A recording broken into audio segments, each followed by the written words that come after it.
আছে, আপনি যদি সেই রুলিংটা ফলো করে, সেই গাইডেন্সটা, সেই নির্দেশনাটা আপনি যদি ফলো করে চলেন, তবে সেই দল দেখবেন, সেই নেতা দেখবেন, সেই দেশ দেখবেন আপনাকে সাপোর্ট করছে। আপনার অগ্রাধিকার, আপনার প্রগ্রেস, আপনার অগ্রগতি সবকিছু তারা দেখবেন আপনার হস্তান্তর করে না।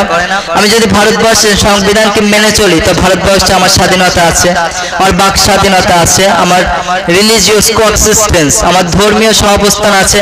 তো ঠিক তেমনি ইসলামেরও একটা গাইডেন্স আছে, ইসলামের একটা কিতাব আছে। কিতাবটার নাম কি বলেন তো? আল কোরআনুল কারীম। ইসলামের এই কিতাবটা হচ্ছে আল কোরআন। আর যদি কোরআনটা আমরা মেনে চলি, কোরআনটা যদি নিজের জীবনে বাস্তবায়ন করি, তো আমাদের লাভ কি? আমাদের তো আল্লাহ তাআলা রাব্বুল আলামিন আমাদেরকে সাপোর্ট করবেন, আমাদেরকে হেল্প করবেন। আমরা যে হেল্পলেস, আমরা তো সাহায্য প্রার্থী, তো আল্লাহ তাআলা আমাদের কি দ্বারা সাহায্য করবেন? রাব্বুল আলামিন বললেন, লা খাউফুন আলাইহিম ওয়া লা হুম ইয়াহজানুন। যদি তোমরা কোরআনের বিধান মেনে চলো, কোরআন থেকে নিজের জীবনে বাস্তবায়ন করো, ও আমার উম্মত, ও আমার বান্দা বান্দারা শুনে রাখো, ও আমার দুনিয়ার গোলামেরা শুনে রাখো, লা খাউফুন আলাইহিম ওয়া লা হুম ইয়াহজানুন। যদি কোরআনটা তোমরা মেনে চলো, কোরআনের বিধানটা তোমরা মেনে চলো, তবে তোমরা জেনে রাখো তোমাদের কোনো ভয় নাই, কোনো চিন্তাও নাই। তোমাদের জীবনের সব সমস্যা দূর করে দিবে কে? জীবনের সব সমস্যা আল্লাহ দূর করে দিবেন। জীবনের সব মুসিবত, সব বিপদ আপদ, বালা মুসিবত পরিষ্কার করে দিবে কে? শুধু আমাদের কি করতে হবে? কোরআনটা মেনে চলতে হবে, কোরআনটা নিজের জীবনে বাস্তবায়ন করতে হবে। যদি আমরা কোরআন মেনে চলতে পারি, যদি এই গাইডেন্সটা আমরা নিজের জীবনে বাস্তবায়ন করতে পারি, তাহলে দেখবেন আপনার জীবনের সব সমস্যা ডিক্লেয়ার হয়ে যাবে। এবং আল্লাহ বললেন, কোরআনটা যারা মানবে তাদের জন্য কোনো হতাশ নাই, কোনো চিন্তা নাই।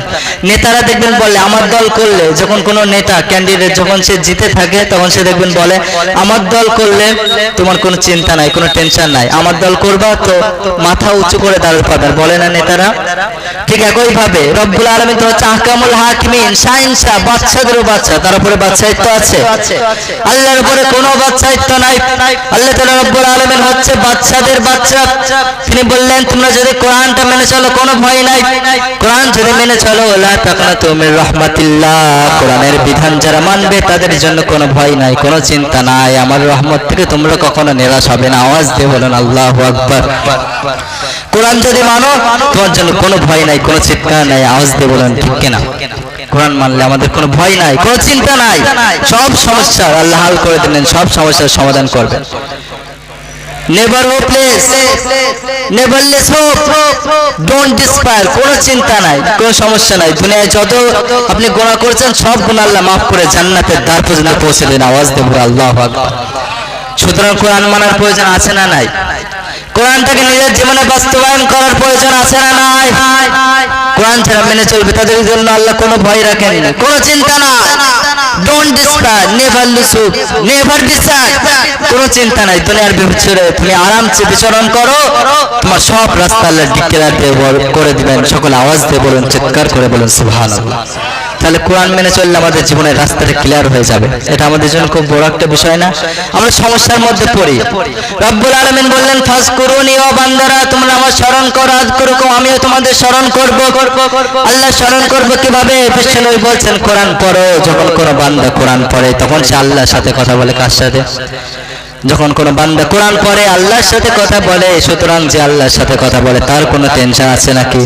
তার কোনো চিন্তা নাই, তার কোনো টেনশন নাই। তার জীবনের সব রাস্তাগুলো ক্লিয়ার করে দিবে কে? Every time you feel like you cannot go on, you feel so lost that you're so alone, don't despair and never lose hope, 'cause Allah is always by your side. Inshallah, inshallah, inshallah, you will find the way. Every time you feel like you cannot go on, ঠিক কিনা? আপনি আল্লাহর উপরে ভরসা রাখবেন, ইনশাআল্লাহ বলে শুরু করবেন, আপনার রাস্তা you will find the way। তোমার জীবনের সব রাস্তা আল্লাহ ক্লিয়ার করে দিবেন। চিৎকার দিয়ে বলুন সুবহানাল্লাহ। Every time you feel like you cannot go on, you feel so lost that you're so alone, don't despair and never lose hope, 'cause Allah is always by your side. ইনশাআল্লাহ ইনশাআল্লাহ ইনশাআল্লাহ you will find the way every time you feel like you cannot go on, you feel so lost that you're so alone. ঠিক না? আল্লাহর বিধান যদি আপনি মেনে চলেন, আল্লাহর কোরআনটা যদি নিজের জীবনে বাস্তবায়ন করবেন, দেখবেন জীবনের সব রাস্তা আল্লাহ পরিষ্কার করে দিচ্ছে। আওয়াজ দিয়ে বলেন আল্লাহু আকবার। আবার আল্লাহ তাআলা রব্বুল আলামিন বললেন, কিয়ামতের দিন যখন ভয়াবহ পরিস্থিতি হবে, যখন কেউ কারোর চিনবে না, ইয়াউমা ইয়াফিরুল মারউ মিন আখি, সেদিন ভাই ভাইকে দেখে পলায়ন করবে, ভাই ভাইকে দেখে পালাবে, উম্মিহি ওয়া আবিহি, পিতামাতা সন্তানকে দেখে পালাবে, মা ছেলেকে দেখে পালাবে, আবার সন্তান পিতামাতাকে দেখে পালাবে, ও সাহিবাতিহি ওয়া আখি, ভাই ভাইকে দেখে পালাবে, স্ত্রী স্বামীকে দেখে পালাবে, স্বামী স্ত্রীকে দেখে পালাবে, কেউ কারোর হবে না। সেদিন কুরআনুল কারীম, কিয়ামতের দিন যেদিন কেউ কারোর হবে না, সূর্য এক হাত মাথার উপরে চলে আসবে। কিয়ামতের দিন যখন ডিপ্রেশনের মধ্যে থাকবে, সবাই চিন্তার ভিতরে থাকবে, সবাই হোপলেস, সবাই আশাবাদী, সবাই কি আশাবাদী, সবাই চিন্তা করে মনে মনে আমার বাবা মনে হয় আমাকে সওয়াব দিয়ে বাঁচাবে, কিন্তু সেদিন কেউ কারোর জন্য কাঁদবে না।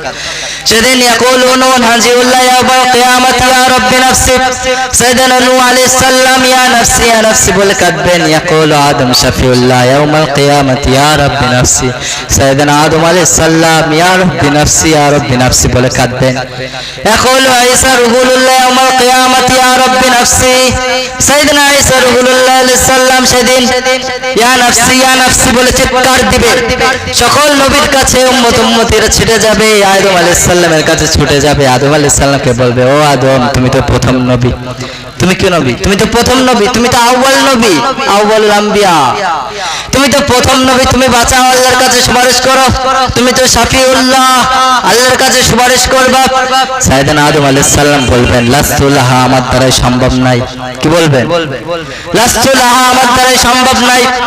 তোমরা মুসা আলাইহিস সালামের কাছে যাও, মুসা আলাইহিস সালামের কাছে যাওয়া হবে। মুসা আলাইহিস সালামকে বলবেন, ও নবী, আপনি তো কালিমুল্লাহ, আল্লাহর সাথে কথা বলতেন, আপনি তো আল্লাহর সাথে কথা বলতেন, আল্লাহর সাথে কনভারসেশন করছেন, তো আজকে আমাদেরকে বাঁচান, আজকে আমাদেরকে রক্ষা করুন, এই জাহান্নামের ভয়াবহতা আমরা সহ্য করতে পারবো না। সাইয়েদনা মুসা আলাইহিস সালাম বলবেন, লাস্তুল্লাহ, আমার দ্বারা সম্ভব নাই। দুনিয়ায় তোর পাহাড়ে গিয়ে কথা বলতাম, এখানে পাহাড়ও নাই, পাহাড়ের জলে ফুলে ছাই হয়ে গিয়েছে। ইয়াউমা তাকুনুন নাসু কাল ফারাশিল মাবসুস, সেদিন মানুষগুলো বিক্ষিপ্ত পতঙ্গের মতন হয়ে যাবে, দিক বিদিক ছুটতে থাকবে, কিংকর্তব্য বিমূঢ় হয়ে যাবে। আল্লাহ তাআলা বললেন, সেদিন ওই কিয়ামতের ভয়াবহ দিনে আল্লাহ তাআলা রব্বুল আলামিন যারা কোরআন পড়নেওয়ালা, দুনিয়ায় যারা কোরআন মাননেওয়ালা, কোরআন সেদিন আসবে, এসে রক্ষা করবে সেই ব্যক্তিকে, কোরআন এসে বাধা দিবে, ফেরেশতারা আসবে, এসে তাদেরকে টেনে টেনে জাহান্নামের দিকে নিয়ে যেতে আসবে। ফেরেশতাদের এই বিকট শব্দ, জাহান্নামের ভয়াবহতা দেখে মানুষ বলতে থাকবে, ইয়া লাইতানি কদ্দামতু লিহায়াতি, দুনিয়ায় বেঁচে থাকতে যদি নেকির কাজ করে আসতাম, দুনিয়ায় বেঁচে থাকতে যদি কিঞ্চিত পরিমাণ ভালো কাজ করতাম, জাল্লা পরিমাণ ভালো কাজ করতাম, আজকে এই দিন দেখা লাগতো না। সেদিন নবী রাসূলরাও কাঁদবে, সেদিন ইব্রাহিম আলাইহিস সালামের মতো নবী ইয়া নাফসি করবে। তখন সেদিন চিন্তা করুন আমাদের কি হবে। ইব্রাহিম আলাইহিস সালাম হচ্ছে ওয়া সাম্মাকুমুল মুসলিমিন মিল্লাত আবিকুম, ইব্রাহিম আলাইহিস সালাম হচ্ছে মিল্লাহ, মুসলিম জাতির জন্য আল্লাহ তাকে অনুসরণের উপর গড়ে তুলেছেন। ওয়া সাম্মাকুমুল মুসলিমিন, আমরা যে মুসলিম হয়েছি এটা ইব্রাহিম আলাইহিস সালামের অবদান। চিৎকার দিয়ে বলো সুবহানাল্লাহ। এটা কার অবদান?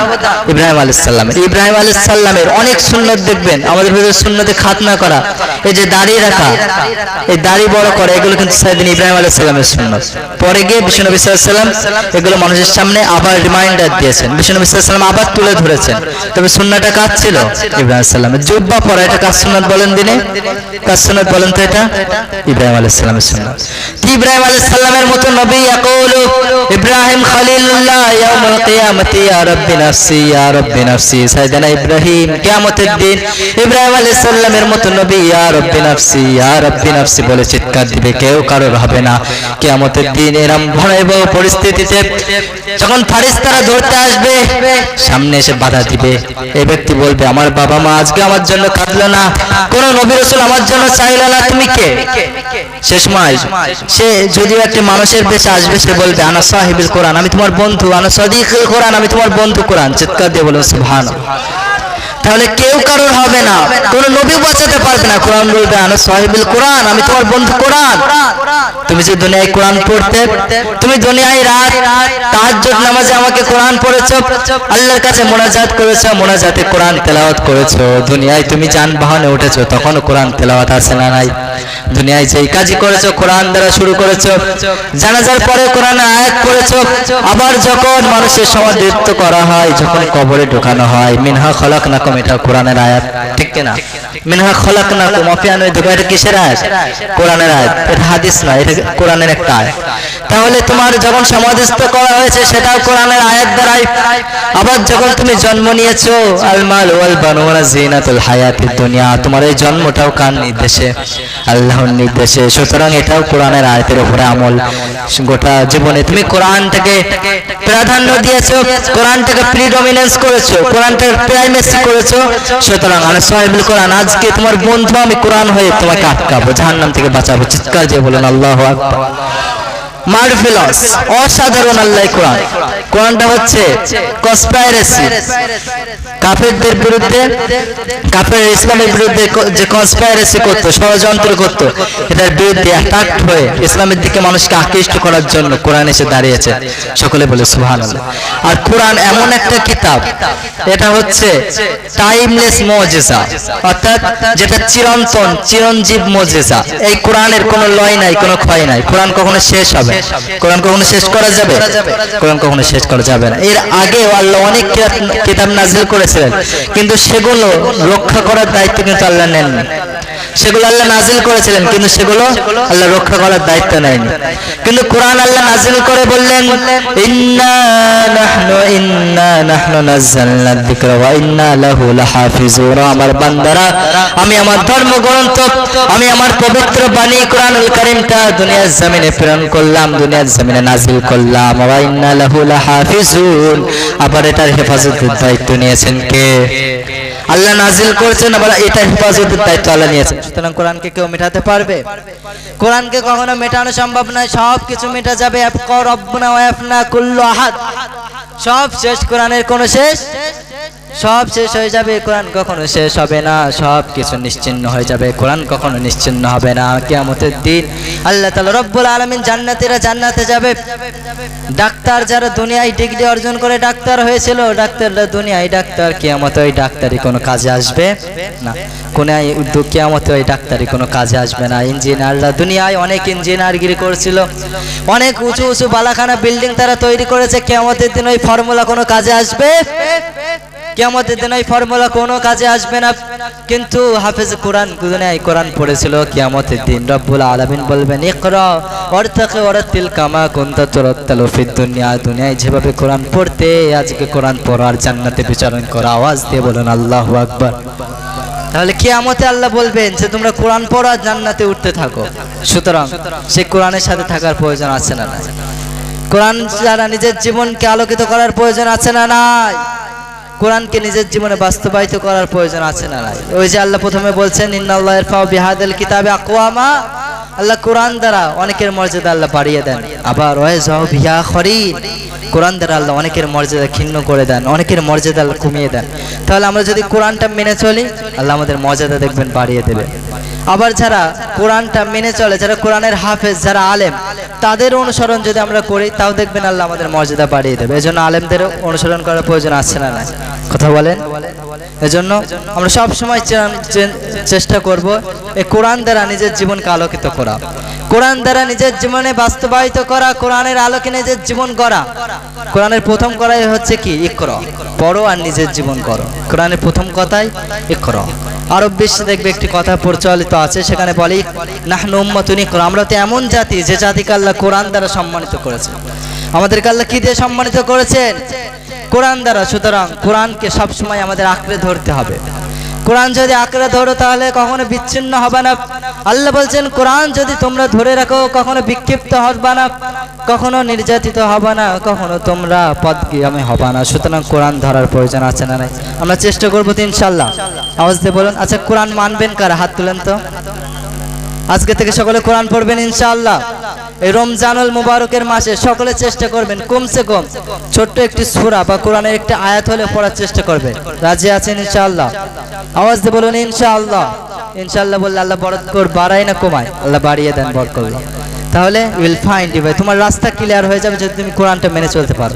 আমরা চেষ্টা করব। হুজুরকে বলে এসে গেছেন, সকলে তাকবীর দিন, নারে তাকবীর। আর জোরে তাকবীর দিন, নারে তাকবীর। ফুরফুরা হক সিলসিলা শরীফ, ফুরফুরা হক সিলসিলা শরীফ, মুজাদ্দিদ জামান হুজুর পীর কিবলা, দাদা হুজুর পীর কিবলা, নারে তাকবীর। সকলে দরুদ শরীফ পড়েন। আল্লাহুম্মা সাল্লি আলা